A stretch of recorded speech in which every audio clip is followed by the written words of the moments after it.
想继续领导中东，不用中俄出手，美国根本做不到。大家好，我是肖运华，欢迎收看运华观点。拜登中东之行为反制中俄夺权，不为发展只为搅局。中东国家自然不同意，中东和美国分歧较大，美国想要中东领导权的美梦该醒了。今天我们就聊聊这个话题。还没有从乌克兰的泥潭中抽出身的美国，好像又要挑起战火了。早前美国总统拜登在以色列访问期间公开发言称，将继续视伊朗的伊斯兰革命卫队为恐怖组织，并且不排除使用武力阻止伊朗拥有核武器。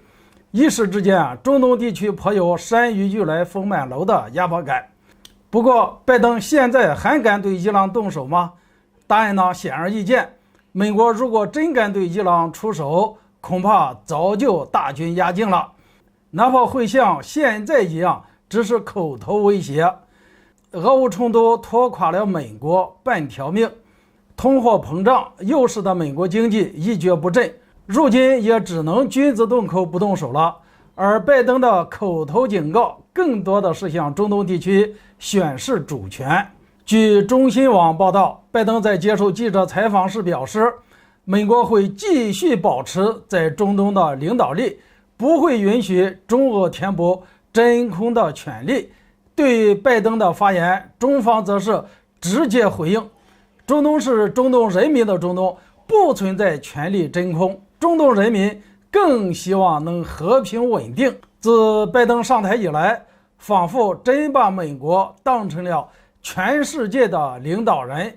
不允许俄罗斯打赢乌克兰，也不允许伊朗有核武器，甚至于干涉他国的政权，不允许马杜罗继续执政，再到如今的不允许中俄填补空缺。先不论这其中是否是在干涉他国内政，仅仅拜登表现出的态度就能看出，美国政府霸道行径，攻击他国的时候就挥舞人权的大棒，轮到自己的时候就用自己的经济军事上的优势赤裸裸地威胁主权国家。美国的双重标准让人不得不佩服。不过一个美洲大国想领导中东，美国有这个实力吗？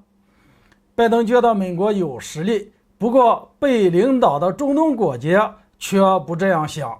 归根结底，中东长期混乱的局面，主要原因就是美国在背后搅局，不顾中东国家需要什么，一心把自己的想法强加给别的国家。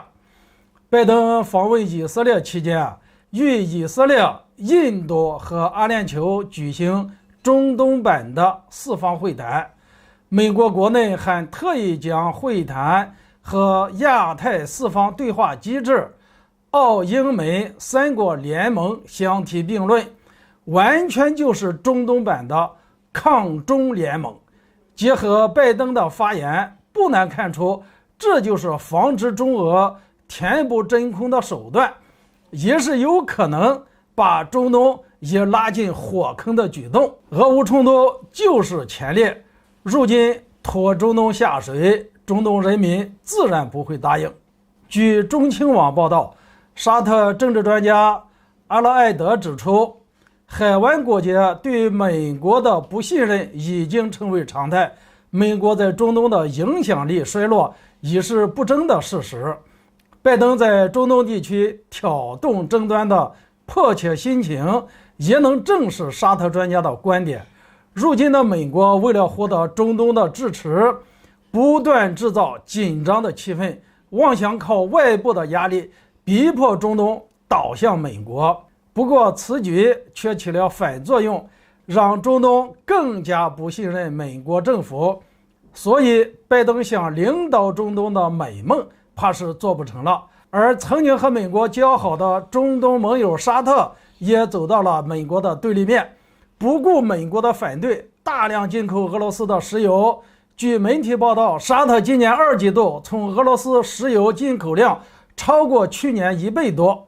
在美国号召盟友抵制俄罗斯能源之时，沙特却不闻不问，反而加大进口量。难怪阿拉艾德会说，沙特等国与美国已经出现了许多问题，双方关系裂痕丛生。